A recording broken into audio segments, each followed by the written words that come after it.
मेरे प्यारे युवा साथी, आप सभी को नमस्ते। मैं अरविंद कुमार आप सभी को आपका अपना YouTube channel Arvind competitive class में स्वागत करता हूं। दोस्तों, आप लोग के सामने आज मैं एक मज़ेदार सेट लाया हूं जिसमें जीके, जीएस और साइंस का क्वेश्चन है। आइए आप सभी मेरे साथ इस सेट को बनाएं ताकि आपको पता चले आपका कितना क्वेश्चन सही हो रहा है। तो आइए दोस्तों, इस सेट को हम लोग देखेंगे। एक मॉडल सेट है एग्जाम्स का। ओके, किसी भी कम्पिटिटिव एग्जाम में अगर बैठेंगे तो इसमें आपको उपयोगी होगा। ओके, आइए, इसमें कुछ लाइन लिखा हुआ है, उस लाइन को एक बार पढ़ लिया जाए। जब तक ना सफल हो नींद चैन को त्यागो तुम, जब तक न सफल हो नींद चैन को त्यागो तुम, संघर्ष का मैदान छोड़कर मत भागो तुम, कुछ किए बिना ही जय जयकार नहीं होती, कोशिश करने वालों की कभी हार नहीं होती। ओके, तो ये हमेशा कोशिश करते रहे, है ना। कोशिश कीजिएगा तो आप जरूर सफल होंगे। ओके, आइए आज से हम लोग क्वेश्चन शुरू करते हैं। क्वेश्चन नंबर 1 क्या कह रहा है? क्वेश्चन नंबर 1 जो है ना, इसमें कह रहा है सन 1919 ईस्वी में जालियांवाला बाग में सार्वजनिक सभा पर गोली चलाने का आदेश किसने दिया था? ऑप्शन ए में है लॉर्ड हार्डिंग, ऑप्शन बी है जनरल डायर, ऑप्शन सी है Lord James Ford, option D इनमें से कोई नहीं। इसमें आंसर कौन सही है? तो ये सब जानते होंगे। ऑप्शन बी जो है वह सही है, general Dyer. Okay, Jallianwala Bagh हत्याकांड जो है कब घटा था? तो ये घटा था 13 अप्रैल 1919 ईस्वी को ये हुआ था, जिसमें हजारों निर्दोषों पर गोली चला दिया गया था। यह अंग्रेजों का क्रूरता का सबूत देता है। ओके, नेक्स्ट क्वेश्चन को हम लोग देखेंगे जो है क्वेश्चन नंबर 2। क्वेश्चन नंबर 2 है आपके पास, संयुक्त राष्ट्र दिवस कब मनाया जाता है, किस दिन को मनाया जाता है? ओके, ऑप्शन ए में है 14 अक्टूबर, ऑप्शन बी है 24 अक्टूबर, ऑप्शन सी है 30 अक्टूबर, ऑप्शन डी है 2 अक्टूबर। तो सही जवाब इसका है ऑप्शन बी 24 अक्टूबर। 24 अक्टूबर 1945 ईस्वी को यूएनओ, जिसको संयुक्त राष्ट्र संघ कहा जाता है, की स्थापना हुई थी, इसलिए 24 अक्टूबर को संयुक्त राष्ट्र दिवस मनाया जाता है। ओके, नेक्स्ट क्वेश्चन को आप देखेंगे। क्वेश्चन नेक्स्ट जो है क्वेश्चन नंबर 3, उसमें क्या कहा गया है? निम्न में से किस क्षेत्र में उत्कृष्ट योगदान के लिए गोल्डन पुरस्कार दिया जाता है? गोल्डन पुरस्कार किस क्षेत्र के उत्कृष्ट योगदान के लिए दिया जाता है? तो वह ऑप्शन ए में है, वह है पर्यावरण संरक्षण के क्षेत्र में। ऑप्शन ए है पर्यावरण संरक्षण क्षेत्र में, ऑप्शन बी है जनसंख्या नियंत्रण के क्षेत्र में, ऑप्शन सी है ऊर्जा संरक्षण, ऑप्शन डी है विज्ञान की लोकप्रियता। ओके, तो कौन आंसर सही हो जाएगा? तो इसका आंसर सही जो होंगे ऑप्शन ए, पर्यावरण संरक्षण के क्षेत्र में। पर्यावरण संरक्षण के क्षेत्र में जो है दिया जाता है उत्कृष्ट योगदान के लिए गोल्डन मैन पुरस्कार। ओके, नेक्स्ट क्वेश्चन जो है आपके स्क्रीन पर दिख रहा होगा, क्वेश्चन नंबर 4 जो है।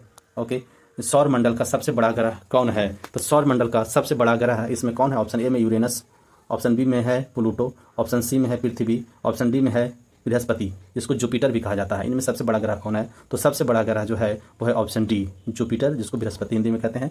ओके, यहाँ पे प्लूटो दिया हुआ है, प्लूटो ग्रह नहीं है, ग्रह के श्रेणी से इसे हटा दिया गया है। ओके, नेक्स्ट जो है आपका अगला जो क्वेश्चन है वह कौन सा क्वेश्चन है? क्वेश्चन नंबर 5 को आप देखेंगे तो क्वेश्चन नंबर 5 जो है एशियन विकास बैंक, जिसको ADB कहा जाता है, ADB एशियन डेवलपमेंट बैंक भी कहा जाता है, कि मुख्यालय कहाँ है? ऑप्शन ए में सिंगापुर, ऑप्शन बी है बैंकॉक, ऑप्शन डी है जकार्ता, और ऑप्शन सी है जकार्ता, ऑप्शन डी है मनीला। ओके, तो इसका आंसर सही जवाब होगा मनीला फिलीपींस की राजधानी है। ऐसे भी मनी मीन्स पैसा और पैसा अर्थात पैसा से मामला, बैंक का बात है, तो मनीला इसका आंसर हो जाएगा। यह किसकी राजधानी है? यह फिलीपींस की राजधानी है।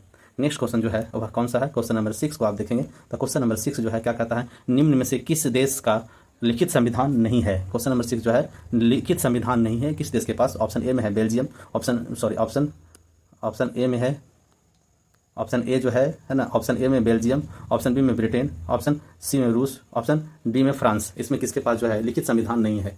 ओके, तो इसका सही जवाब जो है वो है ब्रिटेन के पास लिखित संविधान नहीं है, बाकी सभी देशों के पास लिखित संविधान है। ओके, नेक्स्ट क्वेश्चन जो है वह कौन सा है? क्वेश्चन नंबर 7 में आप देखेंगे तो क्या कहता है? क्वेश्चन नंबर 7 कहता है भारतीय विज्ञान संस्थान कहाँ स्थित है? भारतीय विज्ञान संस्थान जो है वह कहाँ है? ऑप्शन में है ए नई दिल्ली, बी चेन्नई, सी Hyderabad, D Bengaluru.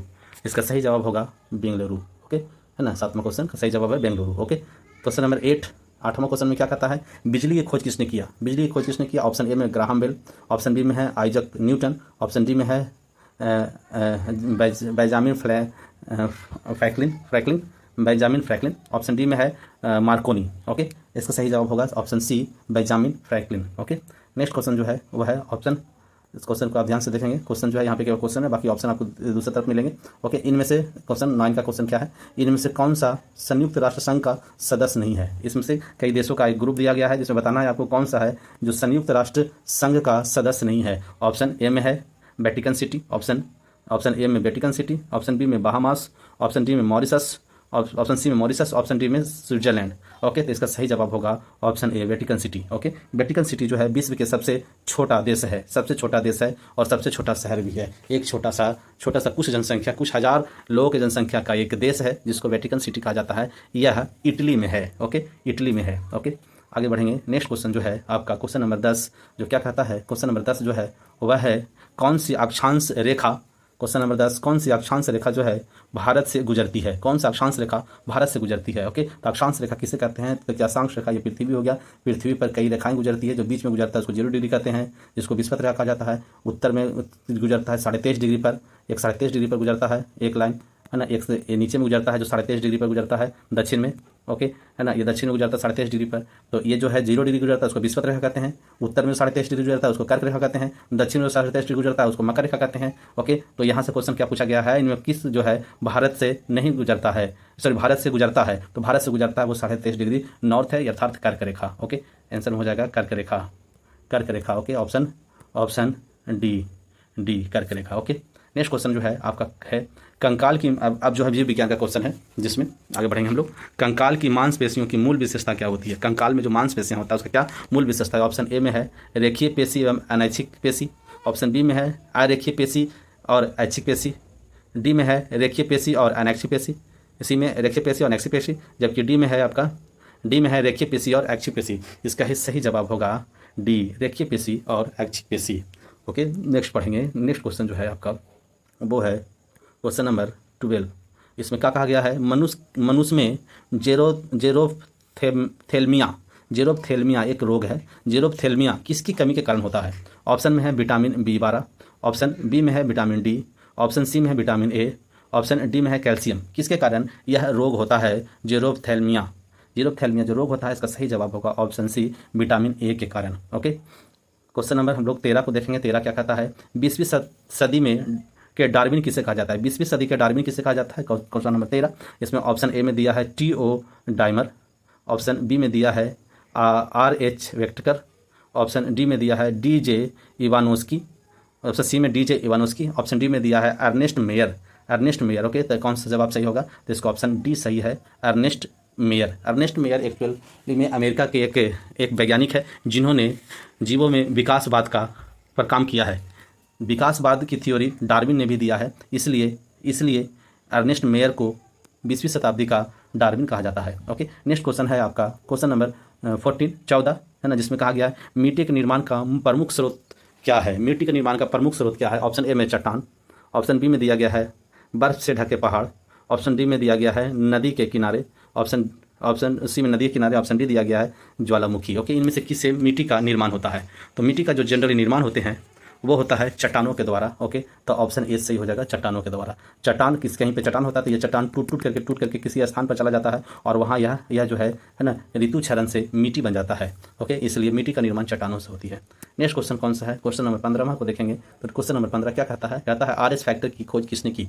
Okay, RS factor की खोज किसने की। ऑप्शन ए में दिया जाता है विलियम हार्वे, ऑप्शन बी में दिया जाता है मालपिधी, ऑप्शन डी में लैंडस्टाइनर और बीनर को कहा जाता है, ऑप्शन सी में लैंडस्टाइनर और बीनर, जबकि ऑप्शन डी जो है वो इनमें से कोई नहीं। ओके, इसमें सही जवाब कौन सा है ना, तो सही ऑप्शन जो है वो है ऑप्शन सी, है ना, लैंडस्टाइनर और बीनर। लैंडस्टाइनर और बीनर जो है सही जवाब, लैंडस्टाइनर और बीनर नहीं, आरएस फैक्टर की खोज किया है। आरएस फैक्टर ही होता है जो एंटीजन होता है जिसके कारण ब्लड जो होते हैं वह पॉजिटिव और नेगेटिव होता है। ओके, नेक्स्ट क्वेश्चन जो है क्वेश्चन नंबर 16 को देखेंगे। तो 16 में क्या कहता है, 16 क्वेश्चन है इस्थोलॉजी जंतु विज्ञान की वह शाखा है जो रिक्त स्थान है के अध्ययन से संबंधित है, मतलब किसके अध्ययन से संबंधित है। ऑप्शन ए में है मछली के अध्ययन से संबंधित, ऑप्शन बी में हाथी के अध्ययन से संबंधित, ऑप्शन डी में डायनासोर या ऑप्शन सी में डायनासोर, ऑप्शन डी में कुत्ता, है ना। इसमें से कौन सा आंसर सही है, तो सही जवाब इसका है ऑप्शन ए मछली के अध्ययन को कहा जाता है इक्स्थ्योलॉजी। ओके, नेक्स्ट क्वेश्चन हम लोग नेक्स्ट पेज में देखेंगे। ओके, तो ये हो गया नेक्स्ट पेज। नेक्स्ट पे खुल रहा है, आपके सामने आ चुका है। आपके स्क्रीन पर जो दिख रहा है वह क्वेश्चन है। क्वेश्चन नंबर आपके पास 17 है, जिसमें कहा गया है निम्न में से कौन से एंजाइम है जो लाल रक्त की कोशिकाओं में कार्बन डाइऑक्साइड और H2O अर्थात जल के बीच प्रतिक्रिया दर को बढ़ाता है। ऑप्शन ए में है कार्बनिक सिंथेस, ऑप्शन बी में है एडिनाइटिल साइक्लेज, ऑप्शन सी में है अल्काइलाइन फास्फेटेज, ऑप्शन डी में है कार्बनिक एनहाइड्रेज। ओके, तो ऑप्शन डी इसका सही जवाब है। और क्या है? Carbonic anhydrase. Okay, next question जो है क्वेश्चन नंबर 18, उसमें क्या कहता है? क्वेश्चन नंबर 18 जो है वो कहता है निम्न में से कौन से कारक नई प्रजातियों के निर्माण में शामिल होते हैं?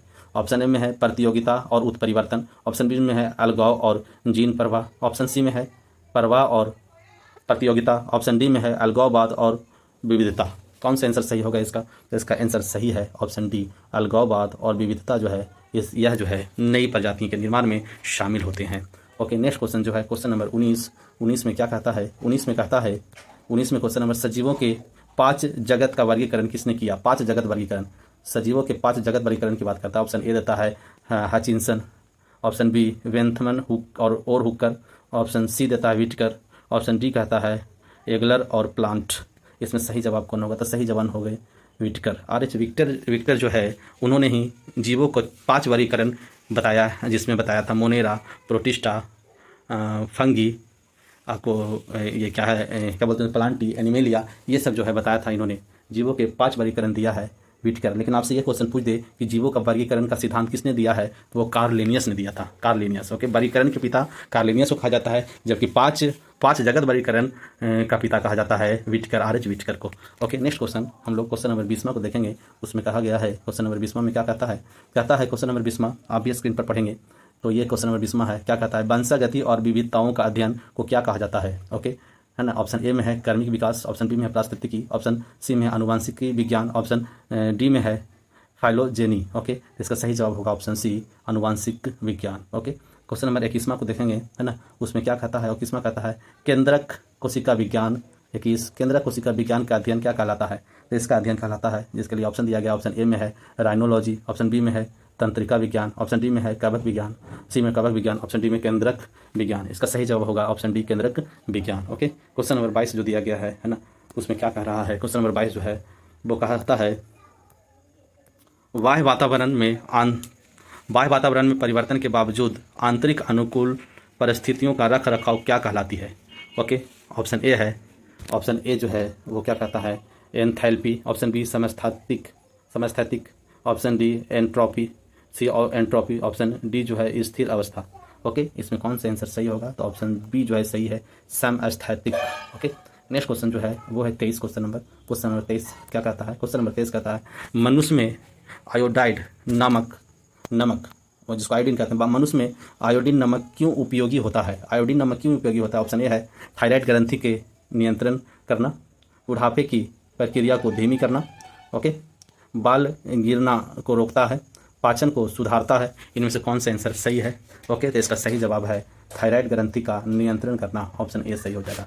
ओके, 24 क्वेश्चन नंबर 24 कहता है निम्न में से कौन सा कोशिका अंग जो है कोशिका अंग को पावर हाउस अर्थात शक्ति गृह कहा जाता है? इस कोशिका अंग को शक्ति गृह कहा जाता है, शक्ति गृह। ऑप्शन ए में है राइबोसोम, ऑप्शन बी में है लाइसोसोम, ऑप्शन सी में है गोल्गी उपकरण, ऑप्शन डी में है माइटोकॉन्ड्रिया। ओके, तो ऑप्शन कौन सा सही है इसमें? तो इसका सही जवाब होगा option D, mitochondria. Okay, option D mitochondria. इसमें चारों ऑप्शन जो है बहुत इंपॉर्टेंट है, इससे क्वेश्चन आते रहते हैं। ओके, जैसे राइबोसोम को क्या कहा जाता है? तो प्रोटीन की फैक्ट्री कहा जाता है, इसको क्या कहा जाता है? प्रोटीन की फैक्ट्री।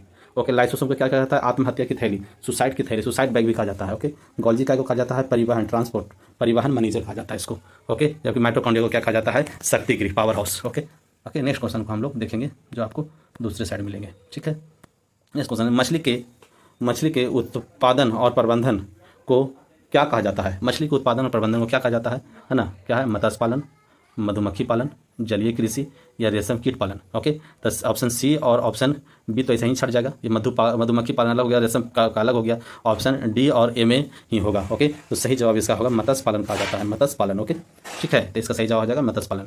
नेक्स्ट क्वेश्चन, अब हम लोग बायोलॉजी के क्वेश्चन को देखेंगे, जैसे रसायन विज्ञान के क्वेश्चन को हम लोग 26 से आगे बढ़ेंगे। ओके, नेक्स्ट क्वेश्चन जो आपको है वह है कौन सा, निम्न में से किसको रसायनों का राजा कहा जाता है। ओके, ऑप्शन ए में आपको दिखेगा वह है नाइट्रिक अम्ल, ऑप्शन बी में एसिटिक अम्ल, ऑप्शन डी में सल्फ्यूरिक अम्ल, ऑप्शन सी में सल्फ्यूरिक अम्ल, ऑप्शन डी में है फास्फोरिक अम्ल। ओके, तो इसका सही जवाब होगा वह है ऑप्शन सी सल्फ्यूरिक अम्ल। सल्फ्यूरिक अम्ल को अम्ल राज भी कहा जाता है। ओके, है ना, रसायनों का राजा सल्फ्यूरिक अम्ल, इसको H2SO4 कहते हैं, H2SO4। ओके, H2SO4 होता है, H2SO4 होता है। ओके, नेक्स्ट क्वेश्चन जो है क्वेश्चन नंबर 27, उसमें क्या कह रहा है, उसमें कह रहा है कि कौन सा 27 जो है निम्न में से कौन सा पदार्थ जो है प्रयोगशाला में उदासीन गैसों को तेजी से सुखाने का काम आती है। तो इसमें कौन सा गैस जो तेजी से सुखाने का काम आता है, क्या Na3PO4 ऑप्शन ए में, ऑप्शन बी में सक्रिय चारकोल, 27वां क्वेश्चन पढ़ रहे हैं, सक्रिय चारकोल, ऑप्शन सी में निर्जलीय कैल्शियम क्लोराइड, ऑप्शन डी में फास्फोरस पेंटॉक्साइड। ओके, तो कौन सा आंसर सही होगा, तो आंसर इसका सही होगा ऑप्शन सी निर्जलीय calcium chloride. Okay, question number 28 को आप देखेंगे। ओके, ज़्यादा डिस्कशन इसलिए नहीं कर रहा हूँ ताकि बहुत लंबा हो जाएगा यह वीडियो। ओके, इसलिए केवल क्वेश्चन पढ़िए और आगे बढ़ते रहिए। पर्यावरण में पाए जाने वाले ऑक्सीजन के दो रूप कौन से हैं। पर्यावरण में कौन कौन से दो रूप हैं जो ऑक्सीजन का है, इनमें ऑप्शन ए में है पानी और कार्बन डाइऑक्साइड, ऑप्शन बी में पानी और ओजोन, ऑप्शन सी में ओजोन और ऑक्सीजन, ऑप्शन डी में पानी और ऑक्सीजन। ओके, जितना भी ऑप्शन है ये सभी में ऑक्सीजन पाए जाते हैं, लेकिन पर्यावरण में कौन पाए जाते हैं इसके बारे में बात किया गया है। ओके, तो इसमें सही जवाब जो इसका होगा वो सही जवाब है ऑप्शन सी ओजोन और ऑक्सीजन। ओजोन होता है O3 और ऑक्सीजन होता है O2। ओके, ये ओजोन हो गया और ये ऑक्सीजन हो गया। ओके, ये दोनों पर्यावरण में पाए जाते हैं। यह हमारे पर्यावरण जहाँ हम लोग रहते हैं, हम लोग सांस लेते हैं, ऑक्सीजन O2 है, और जबकि ये जो है हमारे समताप मंडल में पाया जाता है O3, है ना, जो हमारे सूर्य से आने वाली परावैंगनिक किरण को छान करके अच्छे किरण को हमारे पास भेजता है, जिससे हम सुरक्षित रहते, नहीं तो हमें कैंसर जैसी बीमारी हो सकता था, तो अच्छा समाप्त हो सकता था। ओके, चलिए आगे बढ़ते हैं। क्वेश्चन नंबर 29 जो है जहाज और पनडुब्बी के बारे में क्वेश्चन पूछा गया है। जहाज और पनडुब्बी का निर्माण का डिजाइन जो है किसके आधार पर किया जाता है। जहाज और पनडुब्बी के डिजाइन का निर्माण किसके आधार पर किया जाता है। ऑप्शन ए में पास्कल के नियम, ऑप्शन बी में बर्नौली का नियम, ऑप्शन डी में आर्किमिडीज का सिद्धांत, ऑप्शन डी में न्यूटन के दूसरे गति नियम। ओके, तो इसका सही जवाब हो जाएगा ऑप्शन सी आर्किमिडीज का सिद्धांत। आर्किमिडीज का सिद्धांत जिसमें कहा गया है कोई भी वस्तु अगर किसी द्रव या गैस में डूबा हुआ है तो उसे उसके भार में आभासी कमी होती है, वह भार किसके बराबर होता है, तो उस वस्तु के द्वारा हटाए गए द्रव या गैस के भार के बराबर होता है। यह सिद्धांत जो है आर्किमिडीज का सिद्धांत है। इसी सिद्धांत पर जहाज और पनडुब्बियों का डिजाइन बनाया जाता है। ओके, नेक्स्ट क्वेश्चन जो है क्वेश्चन नंबर 30, जिसमें कहा गया है आपको क्या है, वह प्रणाली जिसमें वातावरण के साथ द्रव ऊर्जा अथवा कार्य का आदान प्रदान नहीं होता है कहलाती है संवृत्त। क्या कहलाती है जिसमें ऐसा नहीं होता। क्वेश्चन नंबर 30, इसका सही जवाब है रुदोष में, ये सही जवाब है। ओके, क्वेश्चन नंबर 31 जो है इसके बारे में देखें। क्वेश्चन नंबर 31 जो है वह कहता है निम्न में से कौन सा नोबेल गैस हवा में उपलब्ध नहीं है। तो वह कौन सा नोबेल गैस है जो हवा में उपलब्ध नहीं है। ऑप्शन ए में है नियोन, ऑप्शन बी में है ऑर्गन, ऑप्शन डी में है हीलियम, सी में हीलियम, ऑप्शन डी में है रेडॉन। तो इसमें सही जवाब है वह है रेडॉन। सही जवाब रेडॉन। ओके, रेडॉन जो है हवा में उपलब्ध नहीं है, जबकि अन्य तीनों गैस जो है हवा में पाए जाते हैं। ओके, तो ये हो गया आपका 30 से अधिक क्वेश्चन का एक सेट हो गया। ओके, अगर इससे आगे बढ़ेंगे तो लंबा वीडियो हो जाएगा। ओके, तो इसके बाद जो बचा हुआ है उसको नेक्स्ट वीडियो में लाएंगे। ओके, तो इसको यहीं तक रखते हैं। आप जो भी इसको बनाए होंगे, जितना नंबर आया होगा कमेंट बॉक्स में उस नंबर को जरूर बताएं कितना आपका क्वेश्चन सही हो रहा है। ओके, तो चलिए इसको यहीं तक रखते हैं। अगर आपको इससे फ़ायदा हुआ होगा तो चैनल को सब्सक्राइब करें, अपने दोस्तों के पास भी शेयर करें। ओके, चलिए बहुत बहुत धन्यवाद। इस चैनल को सब्सक्राइब करना ना भूलें। जय हिंद, जय भारत।